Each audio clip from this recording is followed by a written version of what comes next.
Welcome to my YouTube channel. आज जो हमारा टॉपिक है वो है कंज्यूमर इक्विलिब्रियम। कंज्यूमर इक्विलिब्रियम क्या है और हम इसको आइडेंटिफाई किसके थ्रू करते हैं? मार्जिनल यूटिलिटी एनालिसिस के थ्रू। तो कंज्यूमर इक्विलिब्रियम पहले समझ लेते हैं क्या है। मान लीजिए एक कंज्यूमर है जिसकी इनकम क्या है 50,000 रुपीज। अब उस 50,000 रुपीज में से वो 50 रुपए खर्च कर रहा है। अब जो 50 रुपए वो खर्च कर रहा है वो चाहेगा कि इससे मैं ऐसा सामान खरीदूं जिसकी वैल्यू क्या हो, 50 रुपए हो या फिर 50 रुपए से ज्यादा हो। अगर उसकी वैल्यू 50 रुपए से ज्यादा होगी तो वो क्या होगा? सेटिस्फाई। और अगर उसकी वैल्यू 50 रुपए से कम होगी तो वो क्या हो जाएगा? डिससेटिस्फाई। तो यही है कंज्यूमर इक्विलिब्रियम कि अगर 50 रुपए की चीज खरीद रही हूं तो 50 रुपए से ज्यादा का फायदा ले सकूं या फिर 50 रुपए जितना फायदा ले सकूं। अगर उससे कम हुआ तो डिससेटिस्फैक्शन की स्टेज आ जाएगी। यहाँ पे हमारे पास है how much of a commodity a consumer buy so that he maximise his satisfaction. तो कितनी वो कमोडिटी परचेज करे कि वो अपनी सेटिस्फैक्शन को बढ़ा सके और अपना अटेन कर सके पॉइंट ऑफ इक्विलिब्रियम। तो पॉइंट ऑफ इक्विलिब्रियम यही है कि ज्यादा से ज्यादा फायदे में रहना। यहाँ पे हमारे पास दो केस बनते हैं, एक तो सिंगल कमोडिटी का केस बनता है और दूसरा टू कमोडिटी केस बनता है। तो पहले हम वन कमोडिटी केस समझ लेते हैं, तभी हमारा टू कमोडिटी केस समझना आसान हो जाएगा। देखो, सबसे पहले अगर हम कोई भी चीज लेने बाजार में जाते हैं तो हम तीन चीजों को ध्यान रखते हैं। पहला तो कमोडिटी का प्राइस क्या है, प्राइस ऑफ कमोडिटी, और उससे हमारे को सेटिस्फेक्शन कितनी मिल रही है, यानी मार्जिनल यूटिलिटी ऑफ कमोडिटी। और तीसरी चीज मार्जिनल यूटिलिटी ऑफ मनी, यानी कि वो एक्चुअल में चीज है कितने की। तो ये एज्यूम किया जाता है जो मार्जिन यूटिलिटी ऑफ मनी है वो क्या रहती है? कांस्टेंट, यानी वर्थ ऑफ मनी क्या है? कांस्टेंट है। यहाँ पे हम एग्जांपल देख लेते हैं इसका, उससे समझना हमें इजी हो जाएगा। तो यहाँ हमने लेट किया है, अज्यूम किया है कि MUM यानी कि मार्जिनल यूटिलिटी ऑफ मनी जो कि कांस्टेंट है वो कितनी है? 4 यूटिल्स। अब उसके बाद हमने क्या किया है? अज्यूम कि X हम कमोडिटी खरीदने जा रहे हैं, जो हम खरीदना चाहते हैं, इंटेंड टू बाय, और उसका प्राइस कितना है? 4 पर यूनिट। अब उसकी MUX यानी कि marginal utility of X commodity ये हमारे को गिवन है। तो मार्जिनल यूटिलिटी क्या डिनोट करती है? हमारी सेटिस्फेक्शन का लेवल। यहाँ मान लीजिए हमने ये ले लिए चॉकलेट्स। हमने 1 यूनिट यानी कि 1 चॉकलेट खरीदी, 2 चॉकलेट खरीदी, 3, 4, 5, 6 ऐसे चॉकलेट खरीदे। यहाँ अगर हम 1 चॉकलेट खरीदेंगे तो हमारी सेटिस्फेक्शन कितनी होगी? 20 यूटिल्स की। अगर हम 2 खरीदेंगे तो 18 यूटिल की। ऐसी 3 खरीदेंगे तो हम 16 यूटिल्स सेटिस्फेक्शन गेन कर पाएंगे। वहीं 4 तो 10 यूटिल और 5 तो 0 यूटिल और 6 पे माइनस चलेगी। अब मान लो आपने खरीद के खानी शुरू कर दी है चॉकलेट। आप जब पहली चॉकलेट खाओगे तभी वो सेटिस्फेक्शन देगी। अब जब 1 चॉकलेट खाओगे आपको बहुत अच्छा लगेगा, दूसरी खाओगे तो थोड़ा कम अच्छा लगेगा, और तीसरी खाओगे फिर थोड़ा कम। तो क्या होता है कि जैसे जैसे मीठा मीठा खाते रहते हैं और हमारा मन अकने लगता है मीठे से, हम ज्यादा मीठा नहीं खा सकते। जितना भी हमको मीठा पसंद हो, आप 6 चॉकलेट कभी इकट्ठे नहीं खा पाएंगे। तो यहीं पे वो कह रहा है कि वो नेगेटिव में सेटिस्फेक्शन चली जाती है। हमको वो चॉकलेट अच्छी लगने की बजाय बुरी भी लगने लगती है अगर हम ज्यादा खाने लगे तो। यहाँ पे है हमारे को फाइंड करना है मनी वर्थ, यानी कि MUM। यहाँ हमको फाइंड क्या करना है? MUM। तो marginal utility of money find करनी है। तो हम क्या करते हैं, जो हमारा MUX है उसको डिवाइड कर देते हैं किससे? हमारी पर यूनिट से। तो पर यूनिट प्राइस से हमने क्या कर दिया? इसको डिवाइड कर दिया। हमारे पास क्या आ जाएगा? MUM आ जाएगा, यानी मार्जिनल यूटिलिटी ऑफ मनी। तो यहाँ पे हमने 20 यूटिल्स को डिवाइड किससे किया है? 4 रुपीज से। तो जब हम ऐसे डिवाइड कर देंगे 4 रुपीज से तो हमारे पास आ जाएगा 5, 4.5, 4, 2.5, 0, -1.25।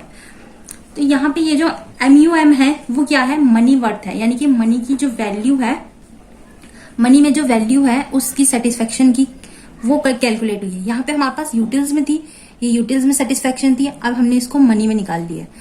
अब देखो, जब हमारे पास 4 रुपए थे और हमने 4 रुपए खर्चे थे, ठीक है, तो अगर उसका फायदा हमें 5 रुपए हो रहा है, 4 रुपए खर्चे आपने, आपको फायदा हो रहा है 5 रुपए का, सेटिस्फेक्शन मिल रही है 5 रुपए की, तो वो क्या होगा? हमारा बहुत ज्यादा सेटिस्फाइंग लेवल बढ़ जाएगा।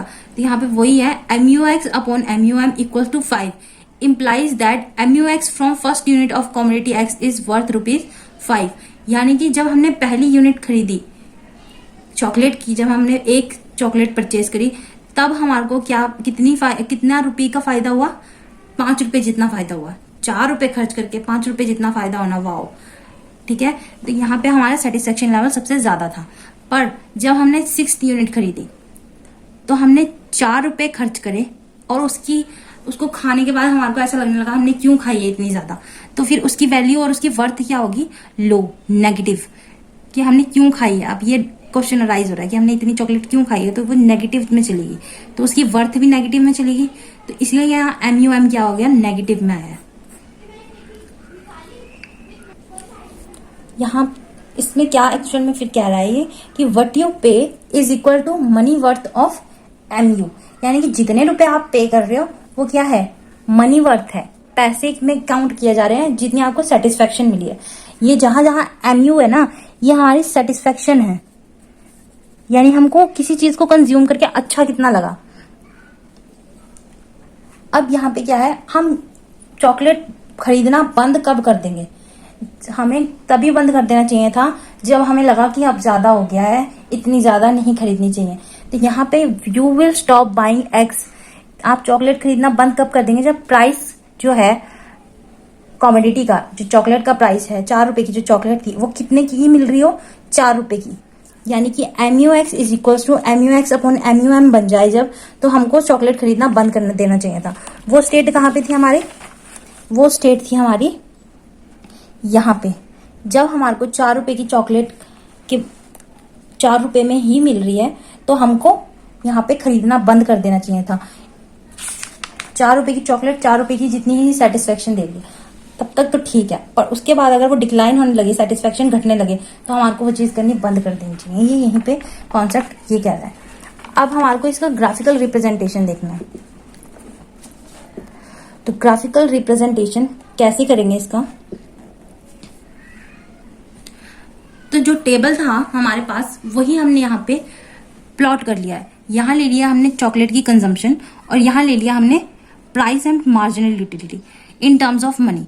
तो हमने यहाँ पे जब पहली यूनिट कंज्यूम करी थी तो उसका आया था, उसकी सेटिस्फेक्शन थी ₹5 जितनी। फिर दूसरी यूनिट जब हमने कंज्यूम करी थी तो उसकी सेटिस्फेक्शन थी 4.5 जितनी। तीसरी यूनिट जब हमने कंज्यूम करी थी तो उसकी सेटिस्फेक्शन कितनी थी? ₹4 जितनी। और चौथी यूनिट यानी चौथी चॉकलेट जब कंज्यूम करी थी तो 2.5 जितनी। फिफ्थ चॉकलेट जब आपने खाई तो हमारी मार्जिनल यूटिलिटी कितनी हो गई? 0। और 6th जब खाई तो -1.2 चली गई, 25। तो यहाँ पे हमारा ये क्या बन गया? ग्राफ। ये क्या है? मार्जिनल यूटिलिटी का ग्राफ बन गया। अब यहाँ पे पॉइंट ऑफ इक्विलिब्रियम कैसे निकालेंगे? मार्जिनल यूटिलिटी हमने ड्रॉ कर दी इन टर्म्स ऑफ, ये मार्जिनल यूटिलिटी ही है पर किसकी टर्म्स में? इन टर्म्स ऑफ मनी, पैसों की वैल्यू में उसको निकाला है हमने मार्जिनल यूटिलिटी को, यानी सेटिस्फेक्शन कितनी हो रही है वो पैसों में निकाल लिया है। अब हमारा प्राइस कितना पे कर रहे थे हम? प्राइस था हमारा चॉकलेट का ₹4, तो ये हमने यहाँ पे प्राइस ड्रॉ करा। जिस पॉइंट पे प्राइस यानी PO of x, price of x किसके इक्वल हो जाए? MUX in terms of money, यानी कि MUX अपॉन MUM हो जाए, तो उस केस में क्या हो जाता है? पॉइंट ऑफ इक्विलिब्रियम आ जाता है। तो ये पॉइंट ऑफ हमारा क्या हो गया? इक्विलिब्रियम,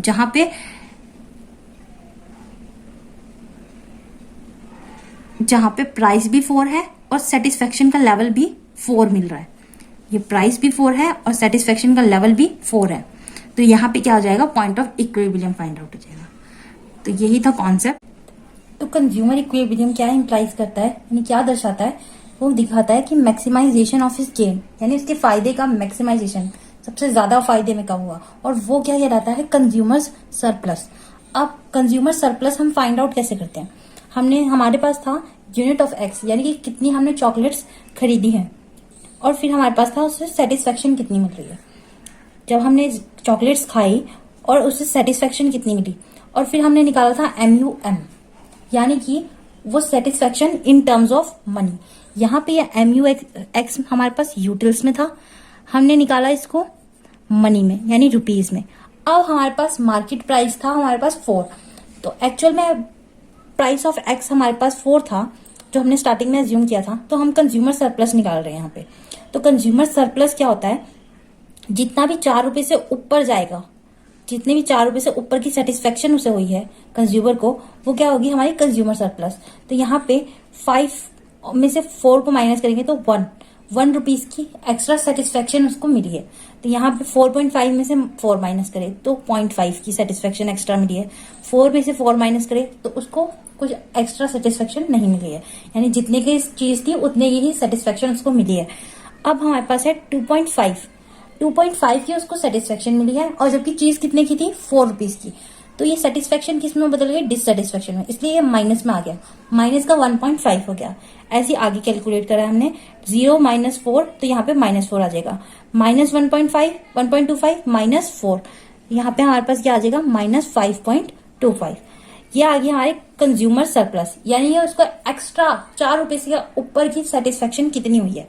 तो देखो यहां तक तो उसको सेटिस्फेक्शन हुई है, ठीक है, उसके बाद उसे कोई सेटिस्फेक्शन नहीं हुई और उसके बाद उसको डिससेटिस्फेक्शन होने लगी, ठीक है, यही बता रहा है। अब इसका हम टोटल निकाल लेंगे कि टोटल उसका कंज्यूमर सरप्लस कितना रहा, यानी कि टोटल 6 की 6 यूनिट्स जब उसने कंज्यूम करी, यानी कि 6 की 6 चॉकलेट जब खा ली, तो उसके बाद उसको कितना फायदा लगा, कितना सेटिस्फेक्शन लगा। तो यहाँ पे 1 रुपीज में हमने पहले 1 था, फिर उसमें ऐड कर लिया 0.5 तो 1.5, फिर ऐड करेंगे 0 तो 1.5 का 1.5 ही रहेगा। 1.5 में से हम क्या कर देंगे, लेस कर देंगे 1.1, तो यहाँ पे सेटिस्फेक्शन 0 होगी। यहाँ हमारी -4 है तो इसको ऐड कर देंगे, -4 होगी।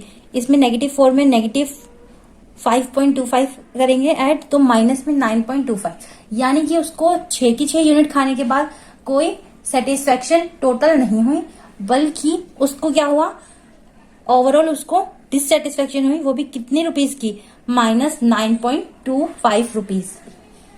तो ये था सिंगल कमोडिटी का केस, कंज्यूमर इक्विलिब्रियम और कंज्यूमर सरप्लस का। आई होप आपको समझ आया होगा। Thank you. और अब हमारा जो 2 कमोडिटी केस है, ये हम नेक्स्ट लेक्चर में डिस्कस करेंगे।